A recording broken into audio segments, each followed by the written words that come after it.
쓰레기 문제나 환경 문제는 계속 지속적으로 대두되기 때문에 자본주의의 논리를 깊게 파고 들어가면 결국은 이윤축, 우리들이 잘못된 방향을 좋은 방향으로 이끌어주는 거, 이게 바로 저는 가장 중요한 사회적 이슈라고 생각을 합니다. 사회적인 인식 개선이 되지 않으면 정말 큰 위험에 우리가 도달할 수밖에 없다, 이렇게 생각이 돼요. 우리 윤재은 교수님 모셨습니다. 네, 반갑습니다. 같이 또 모신 분은 윤앤코의 윤혜신 대표님 함께 안녕하세요. 자리해주셨어요. 예. ESG가 어떻게 나왔다고 생각을 하세요? 우리가 재활용 플라자를 돌기 전에 네. 이 ESG를 좀 이해할 필요가 있을 것 같아요. 제가 알기로는 1948년에 UN 인권선언이 있어요. ESG 시작은 사실은 환경보다는 사회의 어떤 이퀄리티, 71년도에 이렇게 중요하게 대두가 되는데, 그게 뭐냐면 이제 인종차별하는 기업에는 투자하지 말자. 그래가지고 투자를 안 하게 돼요. ESG에 관심을 가지고 연구해본, 저는 이제 학자니까 연구해본 경험으로는 엔바이러먼탈, 이 형용사적인 측면, 그리고 소셜도 형용사적거든요. 거버넌스만 명사로 쓰여요. 환경을 통해서 뭔가를, 이런 개념인 것 같아요. 그래서 ing 하란 이야기죠. 그리고 이제 그것들을 통틀어서 거버넌스잖아요. 그러니까 관리하고 책임이 있다라는 거잖아요. 명사로 쓸 수도 있는데 엔바이러먼탈로 쓰지 않고 엔바이러먼탈로 쓰고 거버넌스라고 쓰고 또 소셜로 쓰는가, 이런 제 생각이 그렇게 들더라고요. 무언가와 결합하거나 네. 무언가와 콜라보하기 위해서 네. 준비되어 있는 네. 좀 그런 느낌이네요. 네, 맞습니다. 그래서 네. 이제 ESG 환경으로 바뀌는 것은 사회적 책임이라고 보는 것 같아요. 제가 보기에는 디자이너뿐 아니라 정치, 경제 모든 분야에서 이 작은 하나의 플래닛에서 우리가 살잖아요. 여기에서 그동안은 산업사회로 이윤 추구와 이 자본주의 논리로만 갔던 것들이 예. 이제는 가치 추구로 바뀐다는 거죠. 그래서 과거에는 ESG는 선택이었던 것들이 이제는 필수라고 봐야 되는 것 같아요. 네. 네. 실제로 현업에서는 어떻게 좀 적용을 하고 계세요? 지속 가능성. 생활 속에 정말 들어와 있다라고 많은 분들이 느껴서 예. 이 부분들에 대한 필요성을 직접적으로 더 느껴서 이 지속 가능에 대한 어떤 디자인이나 여러 가지 활동들에 대해서 더 관심을 많이 갖게 되시는 것 같아요. 일반적인 그 산업사회에서 만들어질 수밖에 없는 그런 폐기물들이 그냥 버려졌었는데, 원재료가 갖고 있는 특징하고 새로운 기술을 결합해서 다시 자원으로 활용할 수 있는 그런 것들이 네. 그 지속 가능의 화두에 맞는 그런 네. 디자인 활동인 네. 것 같아요. 그 대표적인 케이스가 요건가요?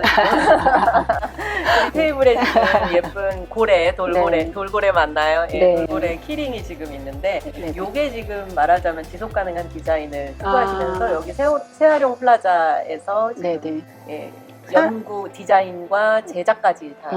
재활용 혹은 친환경, 그다음에 지속 가능이라는 것이 그렇게 어렵지 않고 쉽게 다가갈 수 있다는 네. 것을 인식시켜 주려고 네. 이런 제품들을 만들고 있습니다. 환경부의 지원을 받아서 시작한 프로젝트인데요. 네네. 이 소재은행을 통해서 많은 기업들이 폐기될 수밖에 없는 폐플라스틱이라든지 혹은 벼붕 뚜껑을 모으는 활동을 통해서 저희한테 기증을 주셨어요. 또 이 안에 꿈꾸는 공장이라는 시스템이 있어서 네, 네. 다 줄임말로 예. 저희가 디자인한 것들을 한번 여러 번 만들어보고 갈아보고 또 분쇄도 해보고 해서 조금 더 잘 디벨롭이 될 수 있는 환경이었던 것 같아요. 아, 그렇군요. 네. 이따가 플라자 돌아보면서 네. 한번 실제로 지금 네. 만드셨던 그 프로세스를 좀 볼 수 네. 있으면 좋겠어요. 네, 너무 네. 흥미로울 것 같아요. 여기가 소재 라이브러리로군요. 정말 다양한 재활용 가능한 머티리얼들이 이렇게 있어요. 네, 제가 생각할 때 서울 재활용 플라자의 가장 핵심은 소재은행이라고 생각을 해요. 공간을 만드는데 다양한 시도를 할 수 있는 그런 시발점이 되는 공간이라고 보시면 될 것 같습니다. 절대적인 양으로는 이 건설 소재들이 아주 엄청난 양을 이루고 있다고 해요. 한번 그러면 소재은행으로 들어가 볼까요? 체계적으로 이렇게 구분을 다양하게 해놨네요. 주기업에서 좀 많이 사용하게 되는 것은 플라스틱이라든지 그 다음에 원단 소재들. 아무래도 조금 가공이 조금 더 손쉽고, 네네. 왜냐면 이런 것들이 진짜 소재화되기 위해서는 그런 기술적인 부분들이 또 해결돼야 되는 부분들이 있기 때문에 네. 그런 소재들이 또 오히려 많이 사용되어지는 것 같아요. 역시나 플라스틱 소재들이 가장 좀 많이 업사이클 되고 있나 봐요. 이렇게 플라스틱을 좀 갈아서 소재화될 수 있는 전 단계로 좀 이렇게 만들어 놓고 있고요. 형태적인 면에서는 다양한 면에서 편리하기 때문에 많이 사용할 수밖에 없는 것 같은데 네. 그런 소재들을 좀 대체할 수 있는 소재들이 좀 나오고 그러니까 지속 가능성이라는 게 물론 이제 친환경적인 소재를 사용하는 것도 있겠지만 또 오래 쓸 수 있으면 그 또한 지속성이잖아요. 그래서 여러 가지 의미로 해석할 수 있을 것 같아요. 생산자 입장에서는. 플라스틱 재료가 굉장히 좋은 재료잖아요. 너무 좋은 재료죠. 그런데 생각의 전환이 필요한 것 같아요. 발상의 전환이. 플라스틱은 100년, 200년이 가도 썩지 않는 물질인데 굳이 하루 쓰거나 한 달 쓸 수 있는 물건을 플라스틱으로 만드는 자체가 잘못된 거죠. 차라리 세척해서 계속 쓸 수 있다면 그게 진정한 재료를 신이 준 선물이라면 정말 그걸 활용하는 방법이겠죠. 이 용도에 맞게 쓰는 것이 나는 더 중요하다고 생각해요. 그래서 이런 것들을 이루려면 국가의 정책이 중요하다고 생각해요.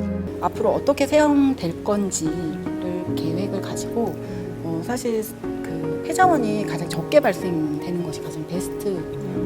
쓰레기 문제나 환경 문제는 계속 지속적으로 대두되기 때문에 자본주의의 논리를 깊게 파고 들어가면 결국은 이윤 추구란 말이에요. 블랙록의 회장이 말하기를 환경 리스크가 기업의 투자 리스크라고 이야기를 해요. 무슨 말이냐면 환경을 생각하지 않고 말하면 그 기업이 리스크가 있다는 거예요. 그러면 투자를 안 하게 되잖아요. 그런 지금 추세라고 보시면 돼요. 요즘에 커피숍 가가지고 종이 빨대 쓰면서 되게 녹아내리고 불편하잖아요. 하지만 내가 작은 부분이지만 이런 어떤 지속 가능한 삶에 우리 모두를 위한 삶에 좀 기여하고 있다라는 그런 사명감으로 즐겁게 받아들이려고 노력하듯이 그 마인드를 조금 이제 생산자의 책임에 있어서도 큰 틀에서 좀 받아들일 수 있으면 우리들이 잘못된 방향을 좋은 방향으로 이끌어주는 거, 이게 바로 저는 가장 중요한 사회적 이슈라고 생각을 합니다. 구경하는 재미도 있네요. 라이브러리가. 근데 이렇게 와서 얘네들이 재료다라고 있으니까 또 다른 느낌이네요. 예, 어떤 책임감 같은 게 느껴지네요. 사회가 발전되면서 굉장히 많은 것들이 필요하니까 발전될 수밖에 없잖아요. 생산될 수밖에 없어요. 그런데 여러 가지 음식물 쓰레기도 있고 굉장히 많은 쓰레기가 있는데 플라스틱 쓰레기도 있고, 근데 저는 이 패키지 문제는 정말 중요한 것 같아요. 패킹을 하는 방식, 종이 팩을 쓰잖아요. 이 자체도 한 번 가져가고 나면 다 버리는 거잖아요. 이거에 대한 생각을 바꾼다면 굉장히 다르게 우리가 쓸 수 있어요. 저 패키지라는 개념을 우리가 다르게 쓴다면. 그런데 우리가 보면은 단 몇 초, 몇 분 쓰기 위해서 생산되어지고 그것들이 폐기되어지는 거, 이게 정말 문제라고 생각되거든요. 사회적인 인식 개선이 되지 않으면 정말 큰 위험에 우리가 도달할 수밖에 없다, 이렇게 생각이 돼요.